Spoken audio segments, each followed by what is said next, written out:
Good evening, it's meteorologist Michael Fecco. Welcome back to the 9 p.m. all-weather, all-streaming show that we do here every night during the workdays and on weekends. We stream it out to all of our streaming platforms as well as to Facebook and YouTube. So if you're joining from either place, please feel free to leave us a question or a comment. I'll be looking through them as I go through the forecast, and if I can't answer anything during the forecast, I'll go through at the very end and see if I can answer anything individually for you. But let's get started here with a look at our headlines and what we're tracking out for the next couple of days. Well, through the rest of the night, will remain partly cloudy out there as some upper level clouds stream in, especially overnight tonight, but will eventually clear out headed into early tomorrow morning. And another thing you'll notice is it'll start to get a bit breezy out there, especially after midnight, and that breeze becomes fairly windy once we get into tomorrow morning. We're going to be talking about gusts anywhere between 30 to 40 miles per hour headed into Friday morning before those winds ease up through the afternoon and into tomorrow evening. But the wind direction coming from the south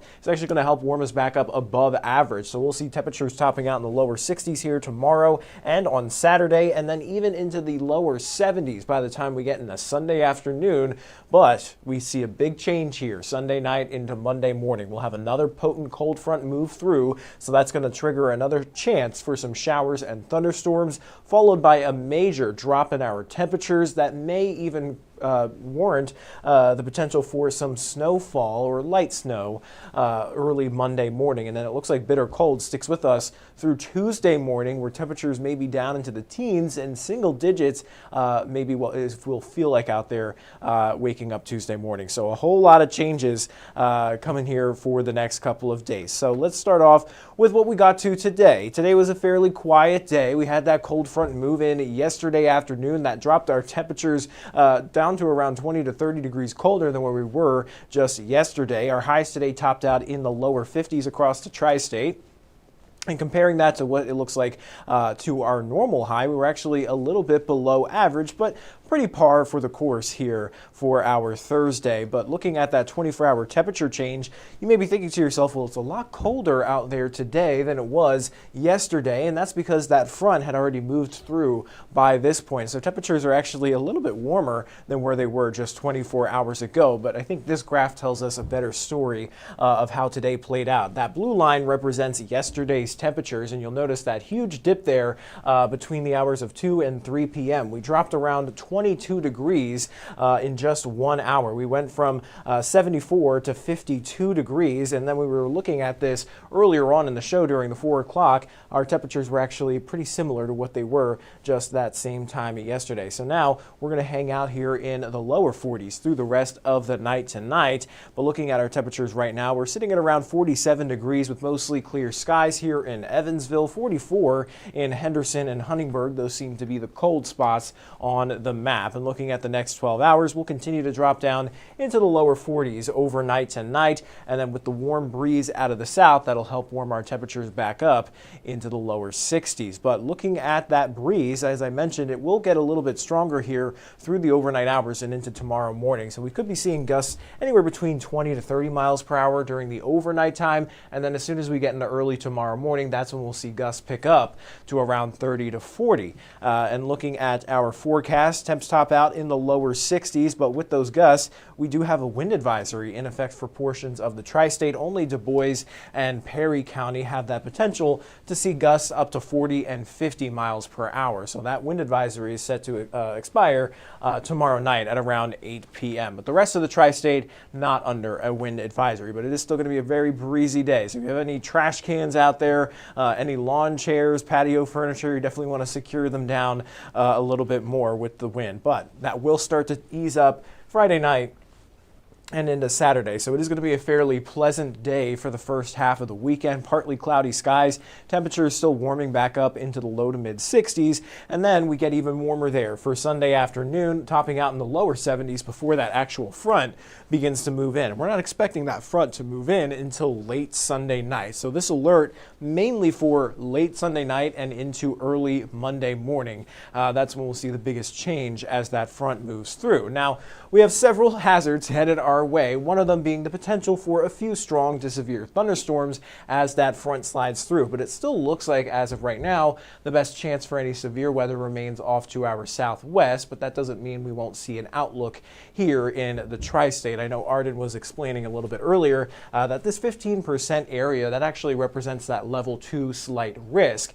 and that's what the kind of risk levels are that they put out this far out in the future. So you can imagine there's probably some sort of marginal risk that will likely include portions of the tri-state headed into Sunday. But as of right now, it doesn't look like it would be a huge widespread severe weather threat. But we are looking at very gusty winds. Winds will continue to gust maybe upwards of 40 miles per hour, even outside of thunderstorms. So still could see some light wind damage even without any storms developing.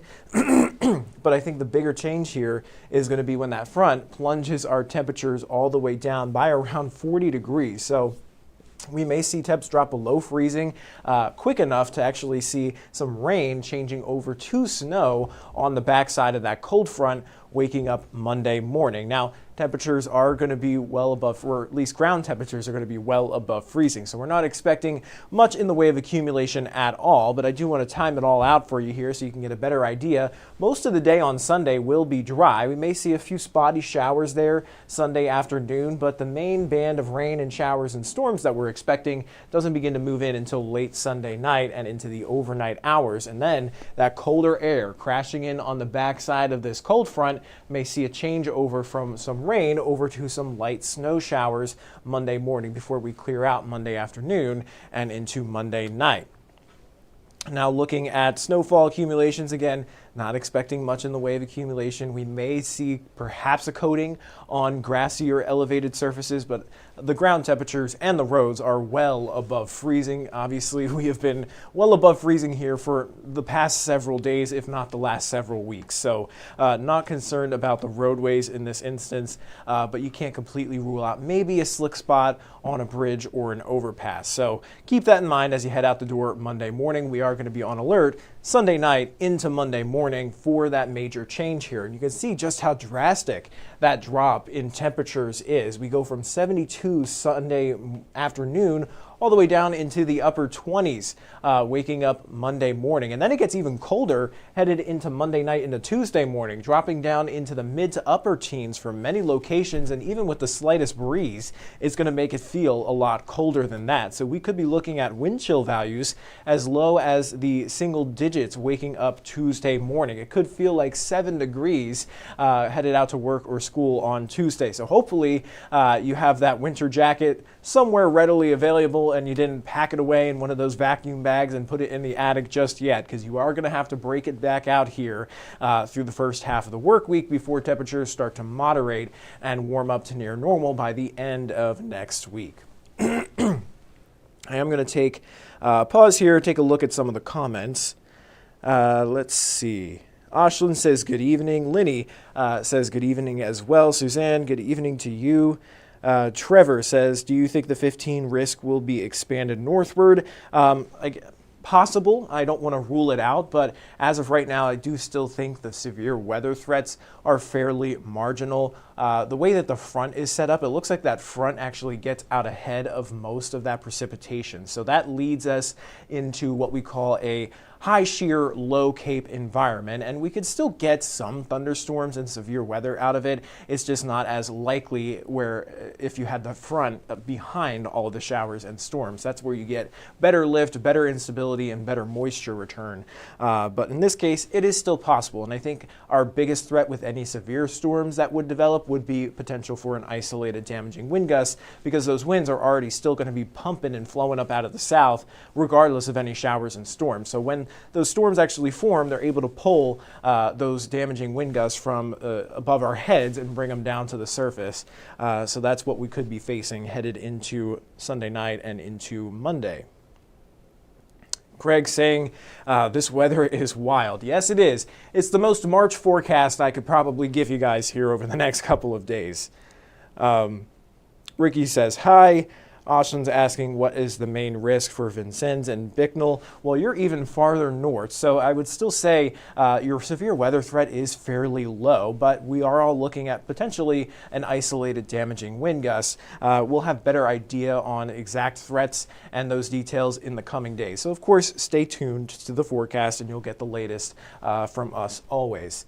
But looking ahead here at the forecast, we still have some flooding issues, especially along the rivers. We do have those flood warnings in effect for mainly the White and the Wabash River here and the far western portions of the Ohio River. Those go until Friday morning. But the good news is most of these rivers have already peaked in their levels. So they're all generally trending downward now. Many of those counties, areas along the Ohio River to our west, Mount Vernon, J.T. Meyer, Shawneetown, reached minor flood stages. However, off to our north along the White River, areas like Hazleton and Petersburg, they actually topped out in their moderate flood stages. And of course, they're all steadily coming down now, with the exception of Mount Carmel, New Harmony, and Carmi. Some of that water still has to make it downstream. So you could still see a rise up to around 23.8 feet there by the time we get into Sunday in Mount Carmel. And then looking ahead here to Carmi,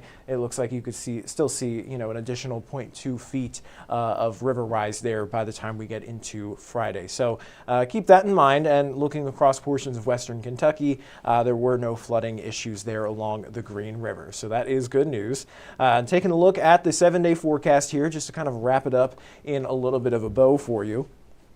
Again, fairly quiet and pleasant here through Friday and Saturday, with the exception of it being very windy for tomorrow. Those winds die down by Saturday, and then we warm up even more, headed into the lower 70s Sunday afternoon. Major drop in those temperatures, 72 Sunday afternoon, down into the upper 20s waking up Monday morning. So we have that chance for not only strong wind gusts outside of the potential for any strong to severe storms, and then we've got that huge temperature drop that's going to probably catch many folks off guard if they're not paying close attention to the forecast here, and even the potential for some snow showers there early Monday morning before we dry out and start to warm up near average by the middle and end of next week. But talking about temperatures and our precipitation outlooks, I do want to bring up the 8 to 14 day outlooks here from the Climate Prediction Center. So while we have this brief cold snap headed our way for the beginning of the work week, we are going to rebound